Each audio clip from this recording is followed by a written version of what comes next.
जो फौजी हमारे हिस्से में आए और जो फौजी इंडिया के हिस्से में आए, वो सब ही एक गोद में उन्होंने परवरिश पाई थी, एक ही तरह का दूध पिया था। ब्रिटिश इंडिया की एक ही तरह के ट्रेंड सोल्जर, एक ही इदारों के पढ़े हुए, एक ही असातिज़ा के तरबियत याफ्ता। भारत में फौज ने कभी जुर्रत नहीं की, इधर ये कभी बाज नहीं आए। तो इसकी वजह क्या है? क्योंकि यहाँ मटीरियल बड़ा लालची, बड़ा घटिया, बहुत बेईमान था। कायदे आज़म ने बनाया और ख्वाब देखा, इकबाल ने हाईजैक कर लिया एक का ख्वाब और दूसरे की ताबीर। तो ये जागीरदारों के और जर्नैलों के हथे चढ़ गया।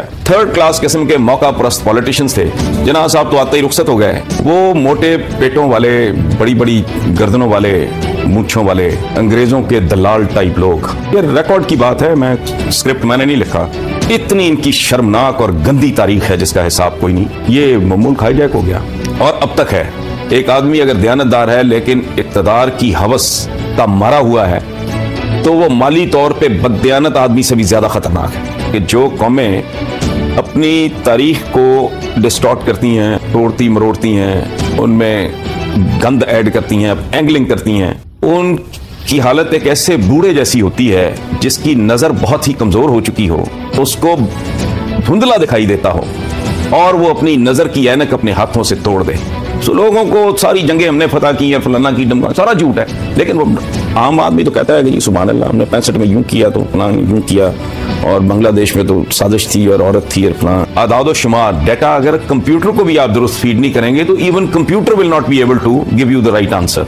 तो इंसानी दिमाग तो बिल्कुल ही और चीज है। अगर आपने उनको इन चीजों पे पाला होगा, इस झूठ पे, इस गंदगी पे, गलाजत पे, उनको कभी फैक्ट्स ही नहीं बताए होंगे। हमारा लोअर मिडिल क्लास का या इवन अपर मिडिल क्लास का तो बच्चा अगर इक़्तिदार में आना चाहे तो वो तो भाई उसके पास एक ही रास्ता है, अयूब खान की तरह और परवेज मुशर्रफ की तरह और याया खान की तरह। ये ना नवाबों की औलाद है, ना सनतकारों की औलाद है, ना फलां। ये थ्रू फौज ही को हाजिरी लगवा सकते हैं। लेकिन ये एक और अलमिया है, पता नहीं को बददुआ है हमें, हमारी सबका हरकतों की कुछ सजा मिल रही है हमें, जो हमारे बुजुर्गों ने और उनके बुजुर्गों ने की है। कि वो मतलब जावला क्या था, वो लोअर मिडिल क्लास का। इसी तरह अयूब खान सूबेदार का बेटा था। तोतों वाले, पेटों वाले, ये अंग्रेजों के पिट्टू, ये इनकी औलादें आ सकती हैं असेंबली में।